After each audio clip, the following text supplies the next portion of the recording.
এই শীতের ভিতরে যদি আপনার পিঠা খেতে মনে চায়, লাফ দিয়ে উঠে বসে যাবেন। তারপরে ঘরে খোঁজাখুঁজি কইরা চালের গুঁড়ো বের কইরা গরম পানি করিয়া অল্প অল্প চালের গুঁড়ো নেবেন। ২ থেকে ৩ বার, ৩ থেকে ৪ বার যে কয়বার মনে চায় নিবেন। এরপর অল্প অল্প একটু একটু করে আপনি পানি দিয়ে এটারে সুন্দর করে গোলা করে নিবেন। এই যে দেখছেন, আমি কিন্তু ৩ থেকে ৪ বার, ৪ থেকে ১০ বার করে পানি দিয়ে গোলা করে নিচ্ছি। এখন পিঠা একটা দিয়ে দিচ্ছি রে। ও জারি, পিঠা খাবো পিঠা, পিঠা খাবো পিঠা। এই যে একটু ঢাকনাটা উঠাই দেখলাম পিঠাটা হইছে কি না। কিন্তু শালার পোড়া কপাল, পিঠা তো হয় নাই গুড়ি।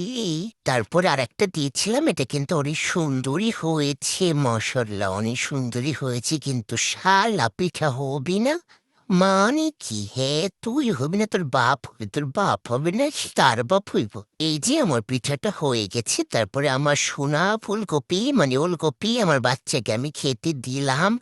আমার বাচ্চা এটা খাইলো, পর আর একটা দিয়ে দিচ্ছি, এখন এটা ডিম দিয়ে করিব। হ্যাঁ, অনেক মজা হবে কিন্তু।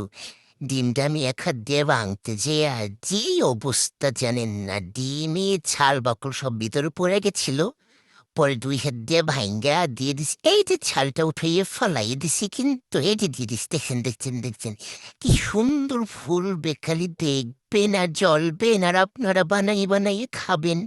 অনেক মজা কিন্তু শীতের ভিতরে পিঠা খাইতে একটু কষ্ট হয় বানাইতে, বাট খেতে কিন্তু মজাই আছে। পরে অনেক মজা করে আমি আর আমার ফুলকপি দুইজনে মিলে খেয়েছি, অনেক মজা হয়েছে। কারণ পিঠাটা অনেক মজারই ছিল। এর জন্য আমরা খেয়ে অনেক মজা পেয়েছি। এই যে দেখেন, দেখেন, দেখ খুচ্চা মারে, এমন মারাও দিচ্ছি খুচ্চা, একদম গেছে গা উইঠা। এই যে পিঠাটা বাজা কিন্তু হয়ে গেছে, অনেক সুন্দরই হয়েছে কিন্তু দেখেন, একটু অনেক সুন্দর হয়েছে, অনেক মজা। Yummy, yummy.